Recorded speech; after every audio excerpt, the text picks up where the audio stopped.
ini dengan BBLR ya, dengan BBLR. Apakah ada hubungan? Ya. Nah, tadi DF-nya 1 kita lihat. ABCD ini adalah ya nilai yang kita hasilkan dari penelitian kita. Ya, nilai yang kita hasilkan dari penelitian kita. Jadi kalau A ya, ibu-ibu yang anemi dengan melahirkan anak yang BBLR. Kalau C di sini ya, ibu itu tidak anemi, tapi anaknya BBLR juga gitu. Nah, di sini kita masukkan jumlahnya. Ya, jumlah misalnya dari sampel kita ada 100, berapa sebarannya nanti di sini? Ya, barulah kemudian kita analisa. Nah, ya, untuk DF tadi ya, kalau dia di sini kita kalau untuk melihat batas penolakan H0-nya itu kita lihat di ya di sini nih V nilai 0,05 DF area 0,05 ya di sini adalah kepercayaan 95%, batas kesalahannya 5%. Kalau untuk yang DF1 ya maka batas penolakan H0-nya 3,841. Kalau tadi DF-nya 2 misalnya 2 kali 3 ya tabelnya ya maka DF-nya 2. Ya, maka titik batas penolakan H0-nya itu 5,99. Gitu ya. Dan seterusnya. Nah, kemudian ada lagi nilai ekspektasi ya. Nah, nilai ekspektasi itu nilai yang diharapkan terjadi sesuai dengan hipotesisnya. Nah, nilai ekspektasi adalah nilai perkalian kolom dan baris marginal dibagi dengan jumlah sampel. Ya, dibagi dengan jumlah sampel. Ya. Nah, kita kembali lihat ya. Nah, ini adalah tabel tadi tuh, ya. ABCD-nya masih ada di sini. Tapi di samping dari nilai-nilai observasi ini, ya, ada nilai baris marginal, ada nilai kolom marginal. Di sini kita lihat ada kolom marginal 1, kolom marginal 2. Untuk baris marginal ada 1 dan 2. Nilai dari baris marginal maupun kolom marginal itu adalah penjumlahan ya dari nilai observasinya. Ya, nah ini lihat nanti. Kalau baris marginal 1 A tambah C.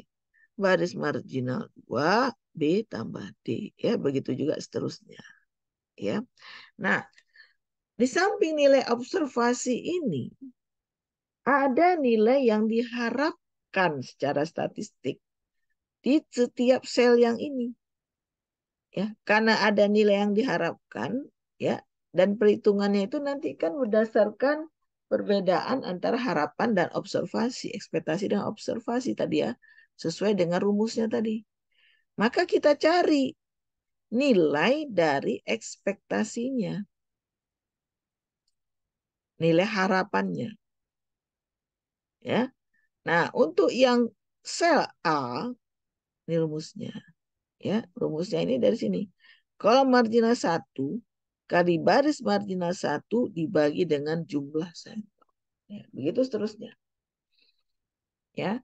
Nah, dengan sudah dapatnya kita nilai O, observasi, nilai E, nilai ekspektasi, ya, maka kita sudah bisa menguji apakah ya variabel independen ini ya berhubungan dengan variabel dependen. Ya, gitu. Nah, ini ya tadi memperjelas ya. Nah, kita lihat nih ya dari contoh ya. Kalau kita lihat dari contoh nanti ada ya latihannya yang mesti dikerjakan ya. Jadi saya selalu seperti itu ya. Jadi kalau mengajar statistik ini mesti ada latihannya ya supaya nanti bisa dimengerti ya. Nah, kita lihat di sini ya, ada contoh seorang dokter menyatakan frekuensi anemi pada ibu hamil adalah sama ya pada rumah sakit A, B, dan C. Ya, jumlah sampelnya 150 ya.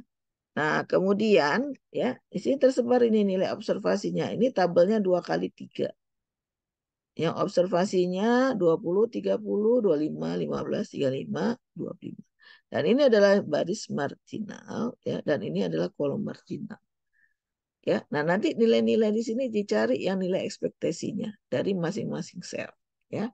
Dan N-nya itu adalah 150. Nah, kita hitunglah nilai ekspektasinya. Ya, kita menghitung nilai ekspektasinya ya. Nah, kita dapatkan ya nilai dari ekspektasinya ini. Ya. Nah, nanti akan dihitung satu-satu ya untuk nilai ekspektasinya itu karena kita nanti akan menganalisisnya pakai sigma ya, penjumlahan dari ekspektasi observasi kurang ekspektasi per ekspektasi ya.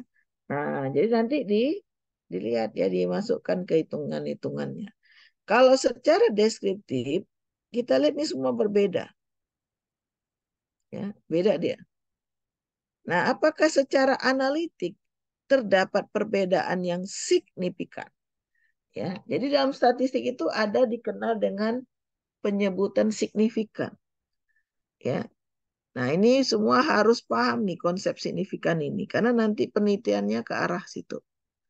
Ya, ya. Nah, nilai signifikan ini menentukan apakah H0 ditolak, ya, atau H0 gagal ditolak. Bagaimana cara menentukannya? Dari perhitungan kita, ya, dari perhitungan kita. Ya, maka nanti kita kembangkan hitung-hitungannya ini ya dari yang sudah kita dapat ya. Nah, pertama kita uji dulu hipotesisnya, apakah ada perbedaan atau tidak ada perbedaan frekuensi anemia pada ibu hamil antara rumah sakit A, B, dan C. Nah, uji statistiknya ya, karena ini adalah kategori ya, maka kita gunakan uji beda lebih dari 2 proporsi, yaitu uji chi-square dengan tingkat kemanaan 5%. Ya.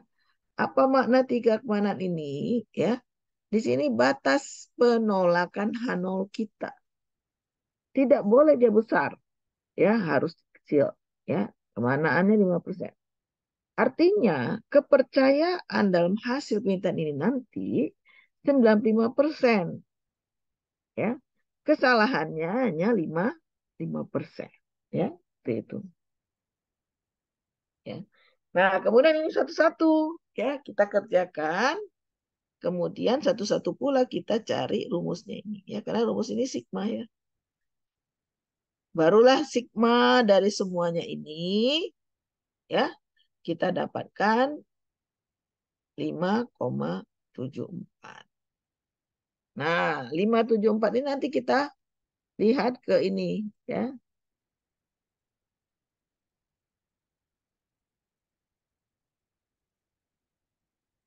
Nah, ya, kita lihat. Tadi kan DF-nya 2. Batasnya ini ya, batas 5,99 ini. Dapatnya tadi 5,74. 5,74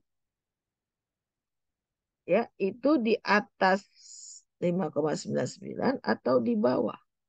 Nah, ini ada Ibu Humairoh. Mana Ibu Humairoh? Bu Humairoh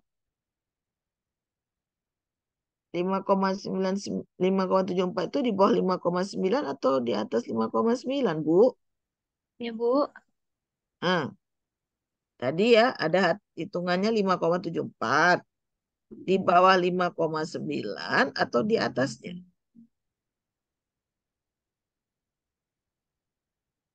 5,74 tadi hitungannya. Bu Sri Wahyuni. Bu Sri Wahyuni.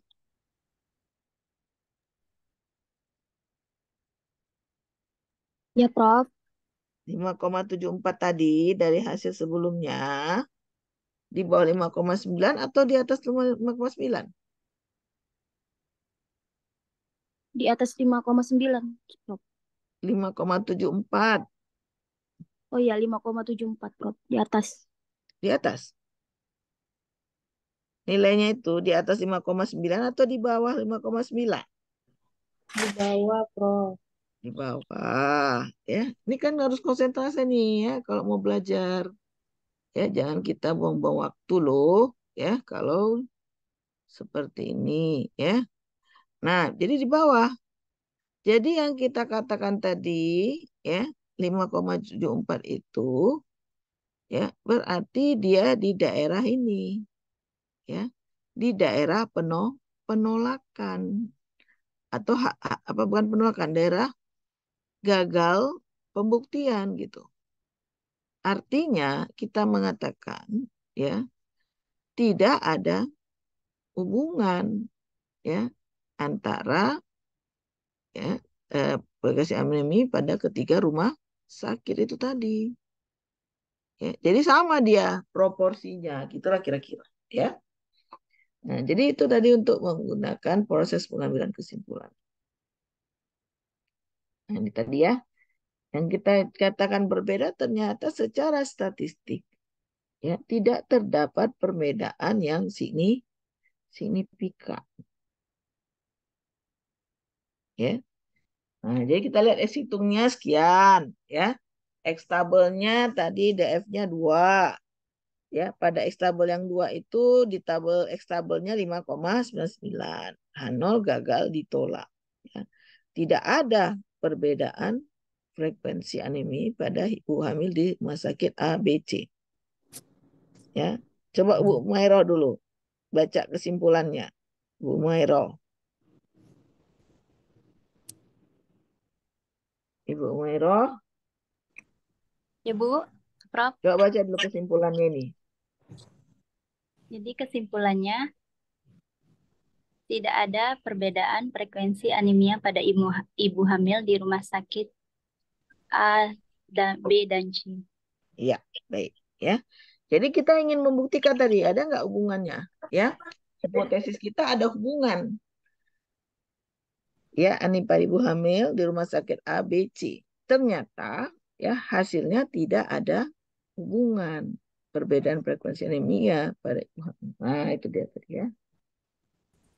Nah, coba ini difoto dulu ya supaya nanti bisa dikerjakan ya. Nanti di akhir-akhir ada saya berikan waktu untuk mengerjakan di sini ya di eh, perkuliahan ini. Bisa sudah difoto? Sudah ya? Oke, yang satu lagi.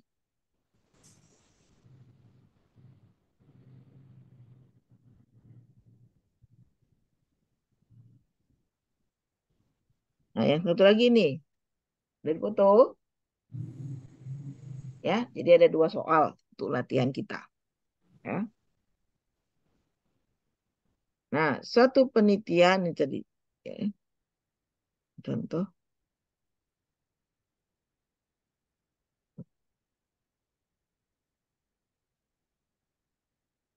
Nah, seorang peneliti ingin menganalisis pengaruh vitamin C ya, vitamin C dengan placebo ya, apakah ini lebih sama ya?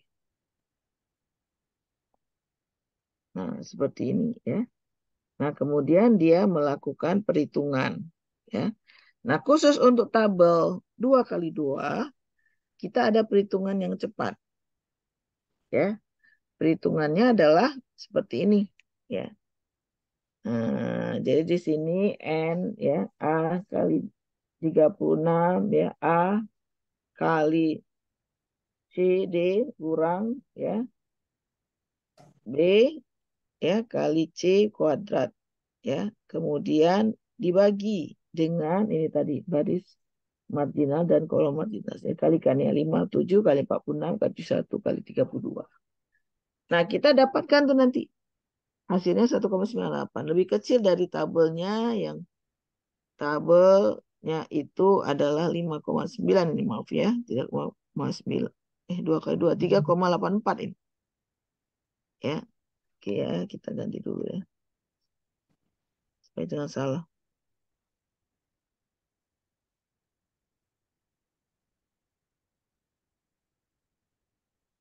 Nah, berarti ya Karena ini 2 kali 2 berarti terjadi ya keputusannya H0 gagal ditolak. Tidak ada pengaruh.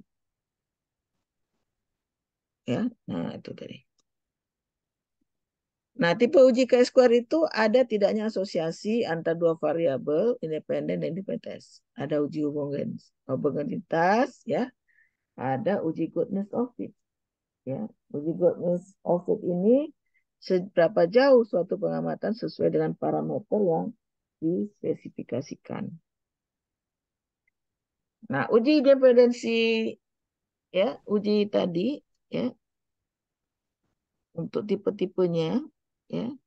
Tipe chi-square yang pertama, ya, uji independensi adalah uji untuk menentukan ada tidaknya hubungan antara satu variabel dengan variabel yang lain. Kemudian hubungan tingkat berat penyakit dengan kesembuhan, hubungan antara tingkat pendidikan dengan penggunaan sarana pelayanan kesehatan. Ya. Nah, seorang peneliti ingin mengetahui hubungan rokok dengan kejadian PJK, ini contohnya. Ya. Nah, ini bisa kita gunakan rumus yang tadi ya, rumus singkat. Ya. Nah, jadi bisa juga rumus yang tadi ini. Terus seperti yang tadi, yang contoh kita di teori tadi, ya. Nah, kita dapatkanlah ya hasilnya ya dari masing-masing ini, ya kita dapatkan ya 13,65 ya, maka dilihat tabelnya 3,841 ya, ternyata S kuadrat itu lebih besar. Karena dia lebih besar, maka kesimpulannya ada hubungan antara merokok dengan PJK ya, dengan kemaknaan 5%. Ya. Kemudian uji homogenitas ya adalah uji untuk menentukan apakah jenis karakteristik tertentu adalah sama untuk berbagai kelompok. Nah, uji pendapat pria dan wanita tentang kesetaraan gender. Ya, ABCD-nya 30, 70, 45, 35. Nah, di sini kita tanya, apakah ada perbedaan pendapat wanita dan pria tentang kesetaraan gender? Ya, kalau kita lihat di sini prianya lebih banyak tidak setujunya ya. Tapi kalau wanita ya banyak juga yang tidak setuju tapi dia hampir berimbang untuk yang setuju. Nah, kita analisis apakah ada perbedaan gitu ya. Nah, itu juga suatu uji homogenitas ya. Nah, kemudian uji goodness of fit adalah uji untuk menentukan seberapa jauh suatu pengamatan sesuai dengan parameter yang dispesifikasikan. Pada uji ini, distribusi frekuensi yang diamati dibandingkan dengan distribusi teoritis. Biasanya ini dilakukan dengan komputer. Ya. Nah, tabel kontinensi tadi yang kita pelajari, tadi udah duluan ya menceritakannya. Ini dia rumusnya. Ya, jadi kalau tabel kita 2 kali 2, bisa pakai rumus ini saja. Ya, supaya tidak banyak sekali nanti ya perhitungan yang tadi. Jadi udah bisa langsung hitung nih pakai ini. N AD kurang BC kuadrat ya bagi A tambah C, B tambah D. Ini baris marginal dan kolom marginal ya. A tambah B, C tambah D. Gitu ya. Nah, ini dia supaya lebih jelas. Ya, boleh menggunakan rumus ini, tidak lagi satu-satu dirinci OE per E-nya. Nah, Fisher Exact Test ya, ini dikhususkan untuk tabel 2 kali 2. Biasanya sampel penelitian itu kecil dalam setiap selnya. Jadi ada nilai expected value-nya di bawah 5. Ya, kalau dia di bawah 5 ya, ya tentu tidak memenuhi syarat untuk chi-square, maka dipakailah Fisher Exact Test ya. Ingat ini ya. Kalau ya salah satu dari sel ya 2 kali 2 itu ada nilai expected value ya di bawah 5, maka harus menggunakan Fisher Exact Test ya seperti itu. Nah, nanti kita menggunakan komputer sebenarnya ya. Jadi dalam statistik ini sekarang nggak ada lagi kita hitung-hitung manual. Jadi kita hitungnya menggunakan program. Nah, saya harapkan nanti ya Bapak dan Ibu sekalian di pertemuan berikutnya sudah menginstal SPSS ya supaya kita belajarnya interaktif ya menggunakan data di SPSS. Jadi sudah terbiasa nanti Bapak dan Ibu untuk menggunakan program gitu ya. Nah, ini juga McNamar, tapi inti dari McNamar ini adalah eh, menghubungkan perbedaan dua set pengamatan yang berpasangan. Dia berpasangan. Jadi ada sebelum dan sesudah seperti itu. Ya. Juga bermanfaat pada studi intervensi pretest dan post-test, case control dengan matching. Ya. Nah, jadi dipakailah McNamar test.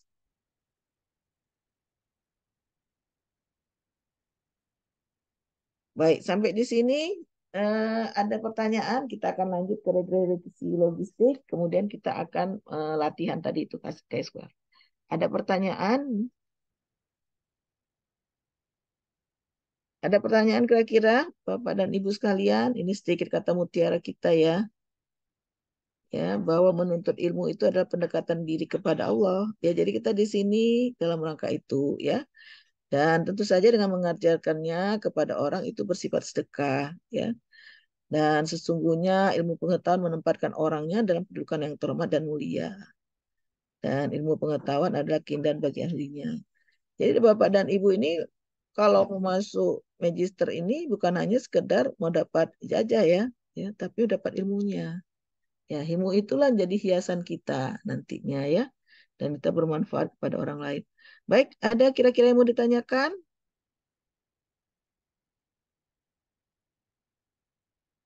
Ada yang mau ditanyakan kira-kira tentang Chi-square ini? Ada mau ditanyakan?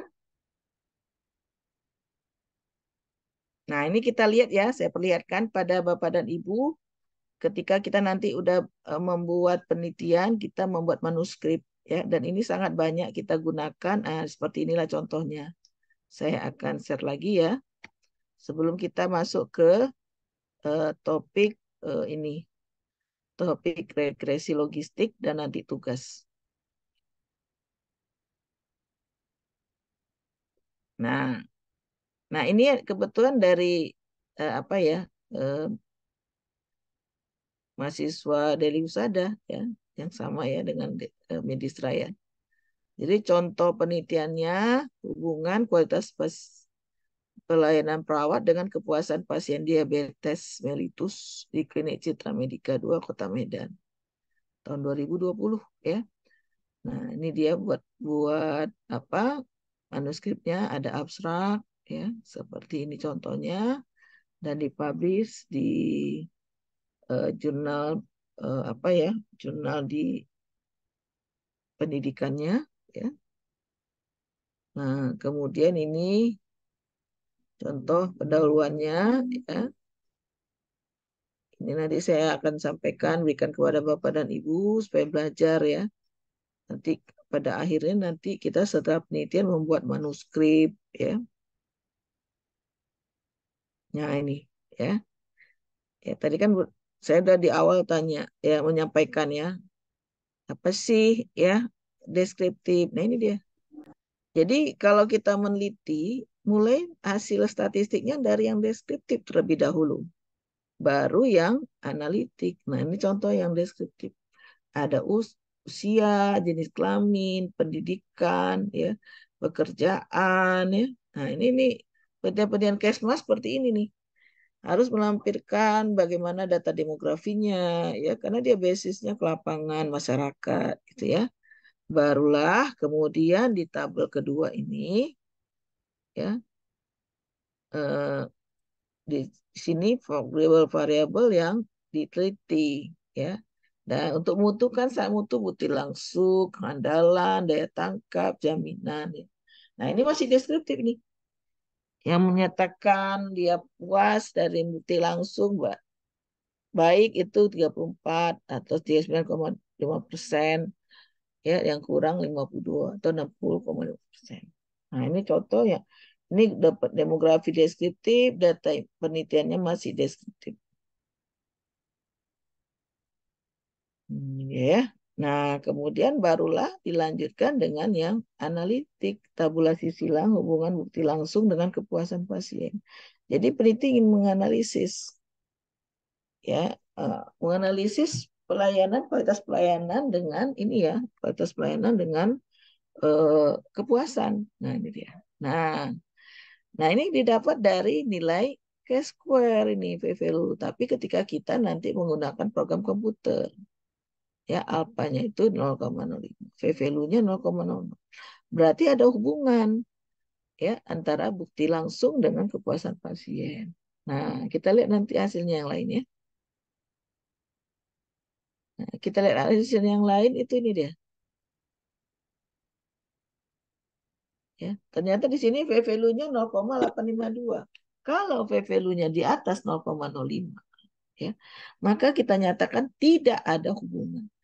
Jadi bukti langsung itu ada hubungan, tapi kehandalan itu tidak ada hubungan dengan kepuasan pasien. Ya, nah kita lihat lagi hasil yang lain karena ada beberapa indikator tadi. Biaya, nah biaya juga tidak berhubungan, ya, karena dia di atas 0,07. Ya, nah bagaimana dengan jaminan eh, jaminan kepuasan pasien? Ya, nah kita lihat di sini terjamin, kurang, terjamin atau tidak, ya puas atau kurang puas.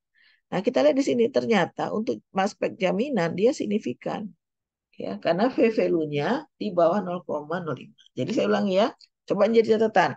Kalau nilai V-value-nya itu di atas 0,05, ya hasil penelitian kita itu tidak ada hubungan. Ya, kalau di bawah 0,05, ya maka hasil penelitian kita itu ada hubungan. Jadi tadi ada yang berhubungan, ada yang tidak. Bukti langsung tadi berhubungan, ya. Nah, kalau kemudian ini terjamin berhubungan, tapi tadi yang daya tanggap itu ternyata tidak berhubungan ya. Sama tadi satu lagi eh, kehandalan. Ya, tapi yang lainnya berhubungan ini. Empati berhubungan ya. Kemudian ya empati berhubungan beberapa variabel ya. Ya, seperti itu. Ya, inilah semua chi-square-nya ya. Chi-square-nya seperti. Nah, nanti kita buat seperti ini. Ya, buat seperti ini ya supaya bisa ini ya bisa membuktikan apakah ada hubungan atau tidak ada hubungan. Nah, kita di sini prevalent ratio. Nah, kita bisa satu-satu juga mengkaji ya, memprediksi ya berapa kali dia memberikan kepuasan misalnya. Nah, itulah kita sebut kalau cross seksional itu sebut dengan prevalent ratio. Ya, nah ini nilainya. Ada nilai prevalent ratio-nya, ada nilai confidence interval. Ya, nilai confidence interval itu adalah nilai di populasinya.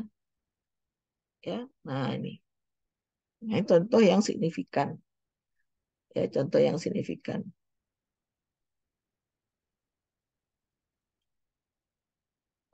Ini juga signifikan ya. Terjamin di signifikan ya. Nah, kita lihat tadi yang tidak signifikan ya. Nah, tadi ya, handalan itu tidak signifikan dengan kepuasan. Ya. Nah, di sini kita lihat ya bahwa prevalent ratio-nya itu dia ini ya. Jadi dia di sini melewati angka 1 ya, 0,4 sampai 2,6. Maka ya, di sini kita lihat memang tidak ada hubungan. Dan nilai confidence intervalnya itu tadi melewati angka 1.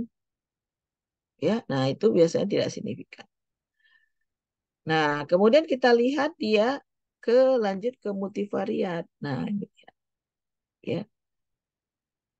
Ya. Nah, di sini variabel yang masuk itu ternyata ya variabel-variabel ini yang tidak masuk kanda, tidak masuk langsung, jaminan dan empati ya.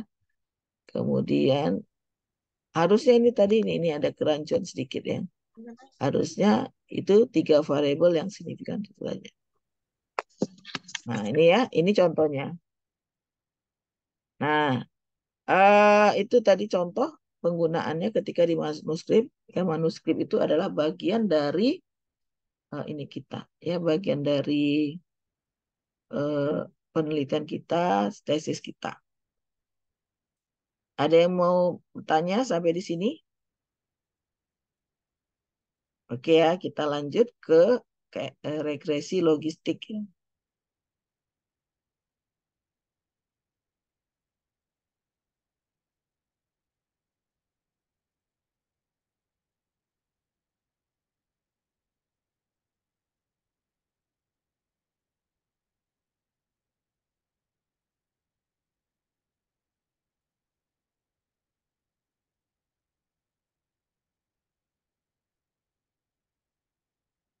Nah, tadi Bapak dan Ibu kan sudah melihat tuh bahwa ada 3 yang signifikan, atau 4 tadi itu ya. Ada yang ya 3 yang signifikan ya, yaitu bukti langsung ya, jaminan ya, eh, satu lagi tadi empati ya.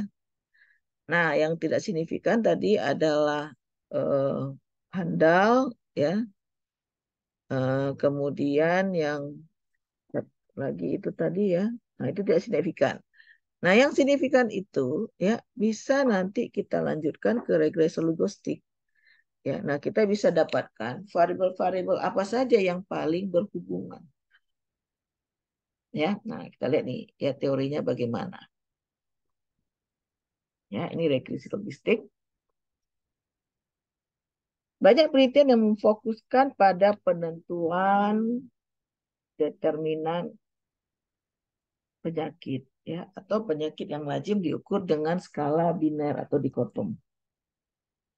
Nah, variabel respon yang dikotom itu tidak lagi mengikuti distribusi normal. Nah, perlu dicari mode regresi untuk keadaan yang demikian.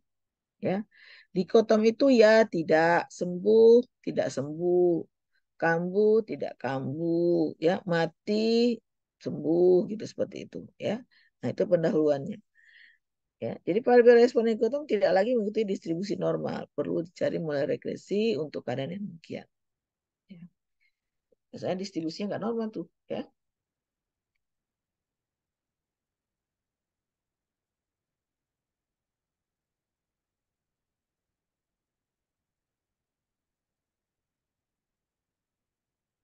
Nah, variabel dikotomi tadi ya merokok tidak merokok saja. Jadi ada hanya 2 pilihan, ya, hanya 2 pilihan.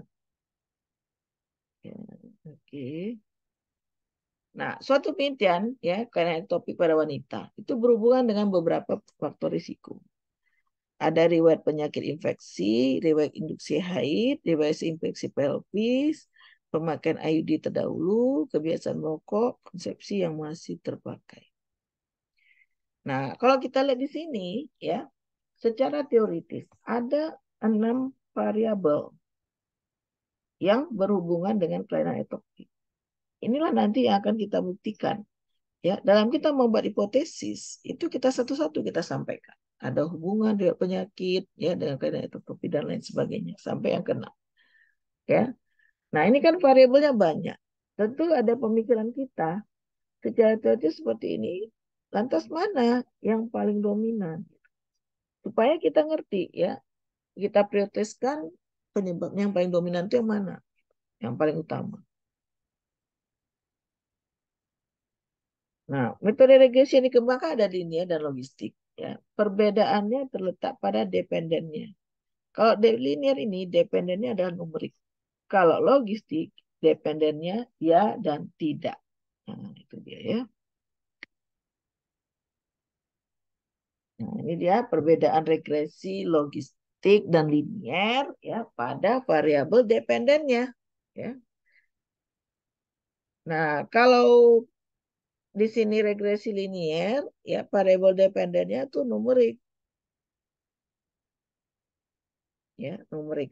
Tapi pada logistik bentuk Pak kategori dikotom. Dependen tidak terjadi dan terjadi.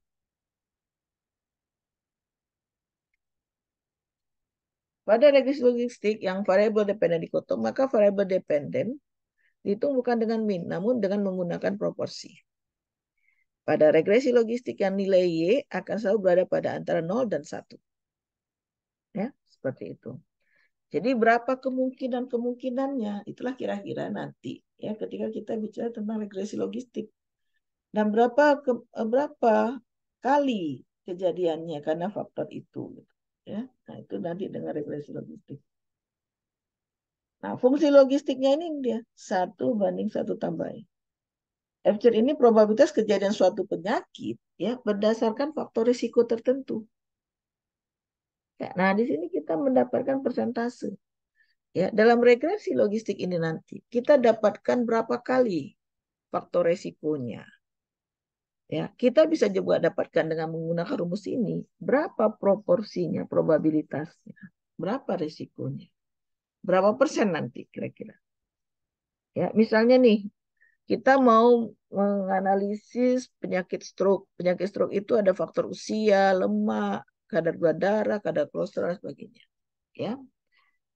Nah, kalau misalnya ya kita berat badan berlebih, kadar kolesterol tinggi, ya, kemudian ada lagi penyakit hipertensi, misalnya penyakit penyerta, ya, kemudian jenis kelaminnya laki-laki, misalnya, ya.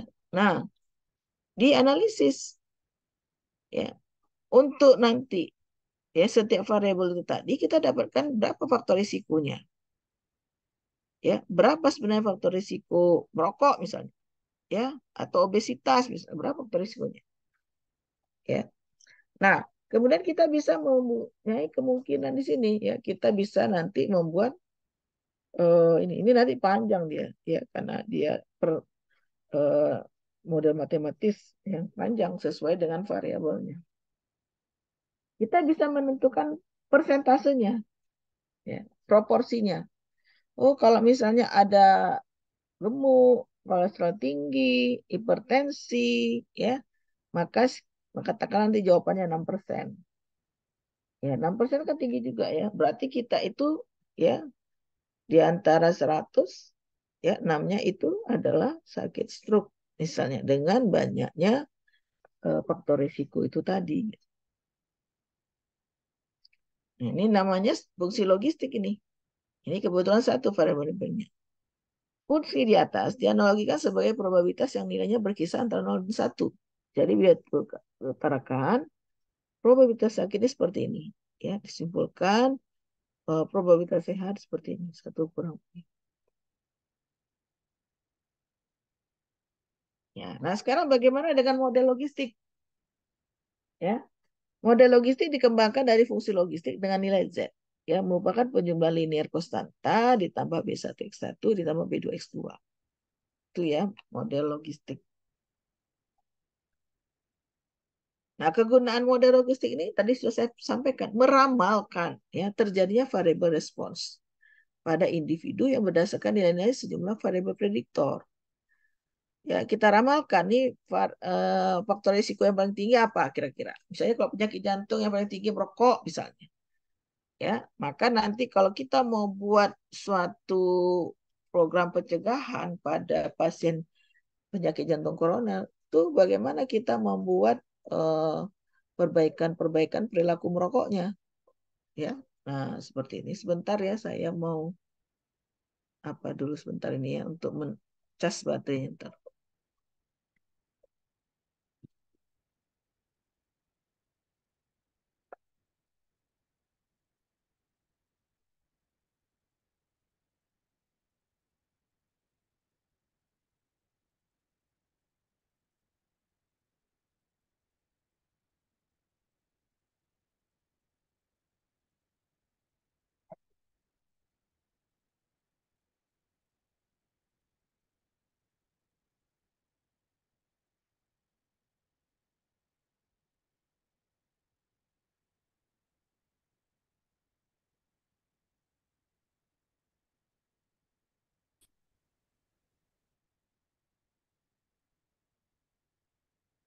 Baik ya, kita lanjut ya. Nah, jadi kegunaan model logistik itu meramalkan terjadinya variabel respons, mengukur hubungan antara variabel respon dan variabel prediktor, serta mengontrol pengaruh prediktor. Ya, nah ini tadi. Yang sederhana kalau variabel independennya hanya satu. Ya. Kalau yang banyak itu disebut dengan regresi logistik berganda. Ya, di sini ada ln P 1 kurang P, ini dia rumusnya. A itu apa? A itu konstanta. B itu slope, ya. Jadi P besar ini probabilitas untuk terjadi P. Nah, ini juga kita lihat tadi ya, saya sudah sampaikan bahwa kita bisa memasukkan nilai Z pada fungsi Z ini. Kita bisa mendapatkan nilai probability-nya, persentasenya. Ya. Nah, suatu studi kohort dilakukan terhadap 609 responden selama 9 tahun, bertujuan untuk melihat kejadian serangan jantung. Bila tidak serangan, 0, 1 terkena serangan. Sebagai variabel bebas adalah kadar katekolamin, rendah dan tinggi, usia, EKG, normal dan tidak normal. Ya.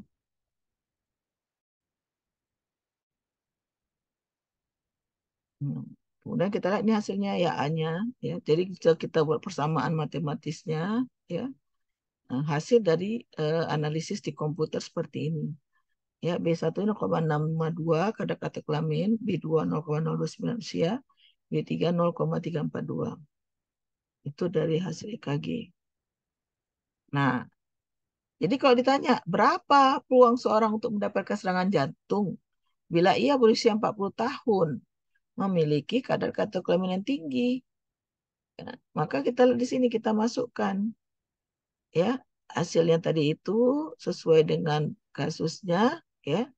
Kemudian ini dia ya kita tambahkan ya A-nya, kemudian tambah dari masing-masing variabelnya yang masuk.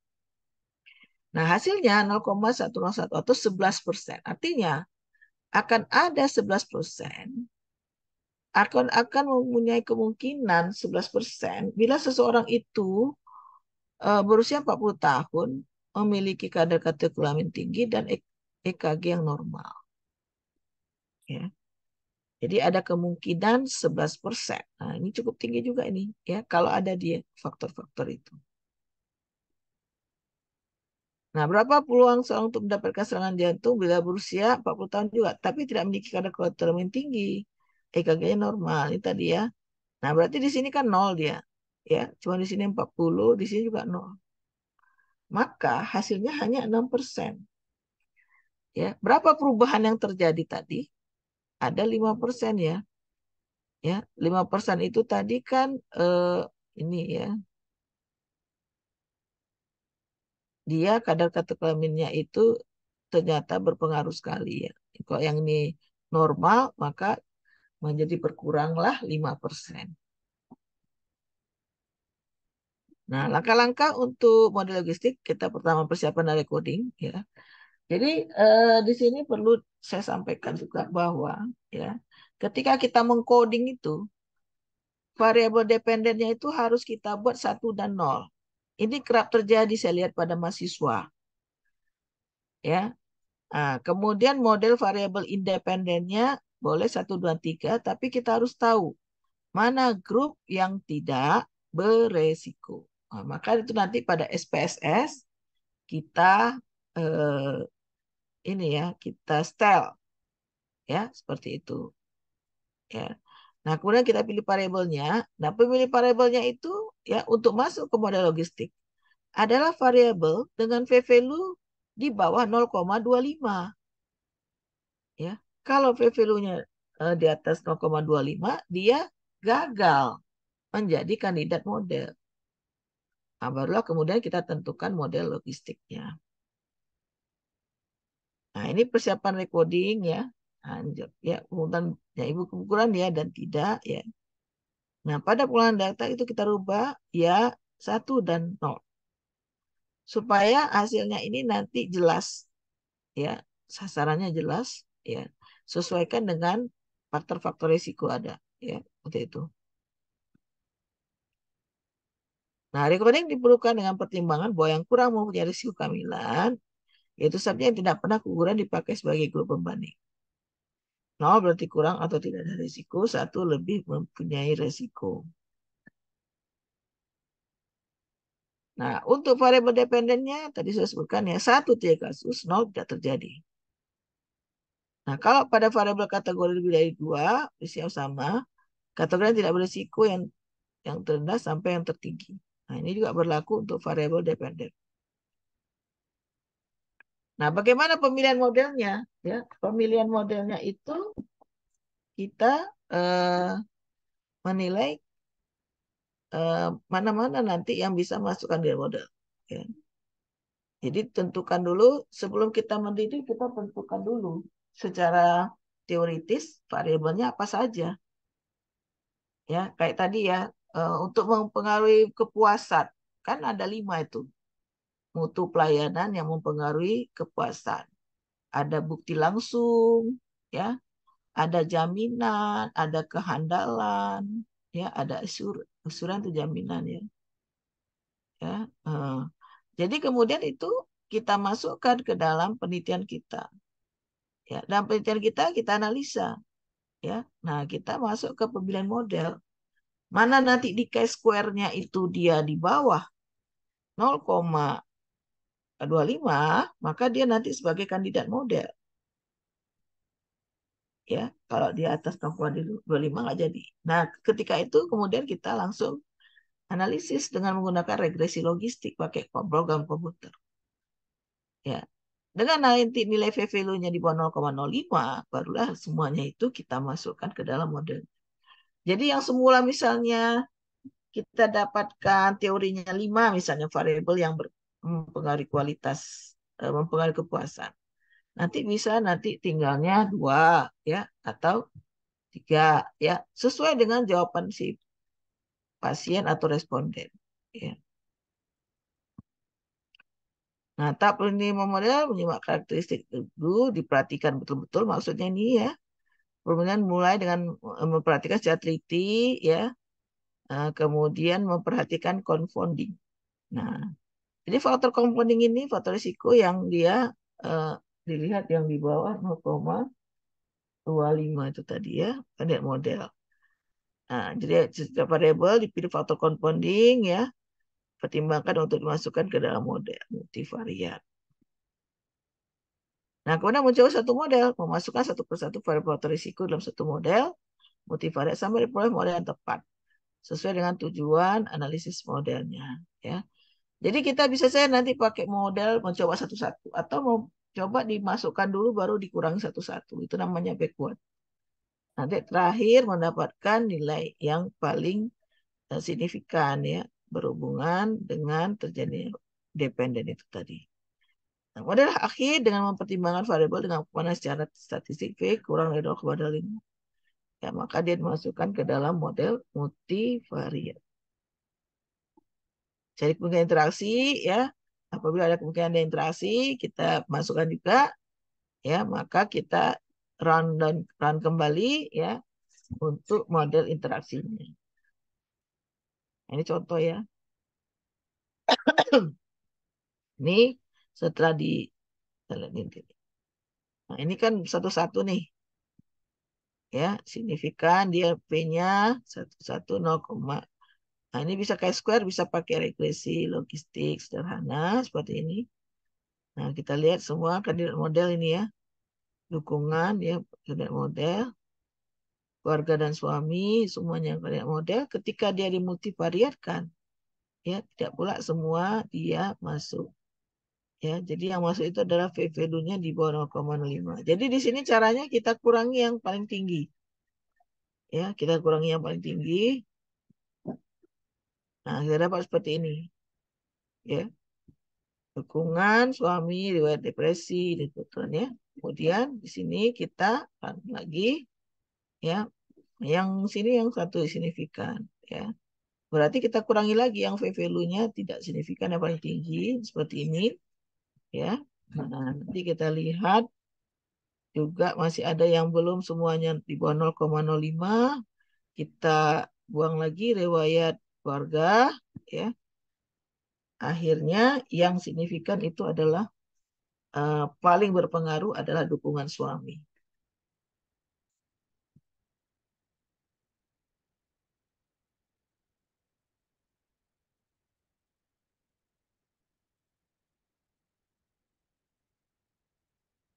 Baik. Sampai di sini ada pertanyaan?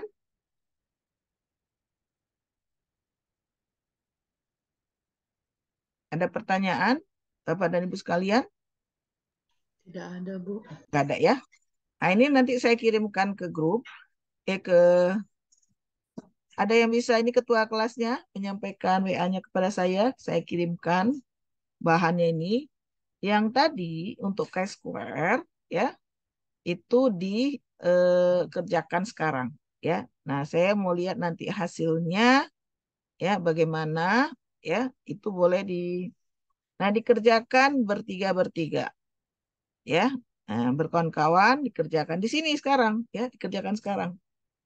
Ya, karena saya nggak yakin juga kalau dikerjakan di rumah, nggak sih, nggak dikerjakan ya. Kerjakan sekarang ya, dan nanti kita lihat ya masing-masing hasilnya, boleh diketikkan ya, diketikkan hasilnya bagaimana, hitungnya manual dulu sekarang. Baik, ada pertanyaan kira-kira? Kita masih ada waktu sampai jam 10. Ada? Oke ya, baik. Silakan dikerjakan yang tadi buat tabel 2 kali 2 atau 2 kali 3-nya, tabel kontingensinya. Nah, ini nanti saya kirimkan bahan. Oke ya.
Tolong kirimkan WA-nya ke saya biar saya kirimkan bahannya ke 0821 662 75285.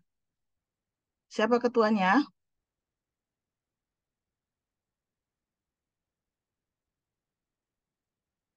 Bisa? Tolong biar saya kirimkan bahannya. Ini saya nggak tahu ini mahasiswanya.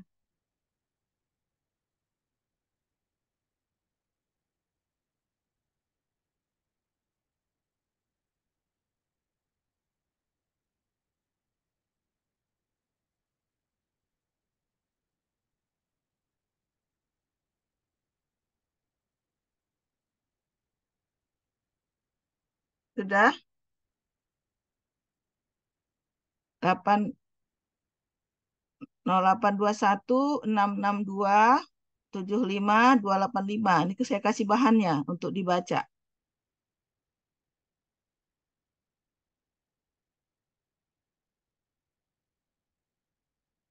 Ketuanya siapa ya?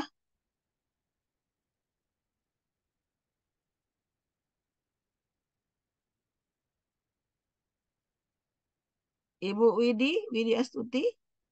Ketuanya siapa, Bu? Saya sekretarisnya, Prof. Sekretarisnya aja. Coba Ibu apa ping ke saya? Baik, Prof. 0821 662 75285.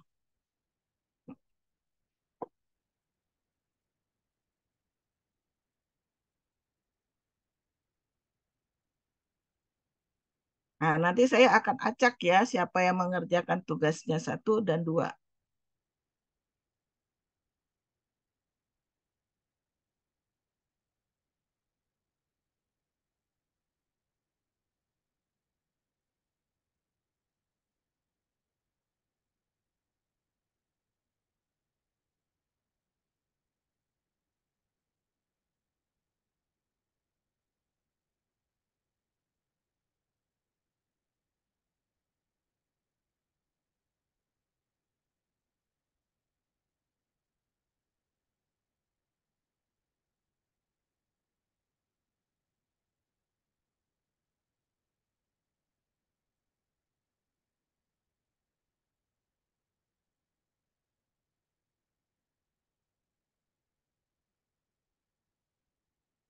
Itu ya Bu, udah ya. Saya kirim ya.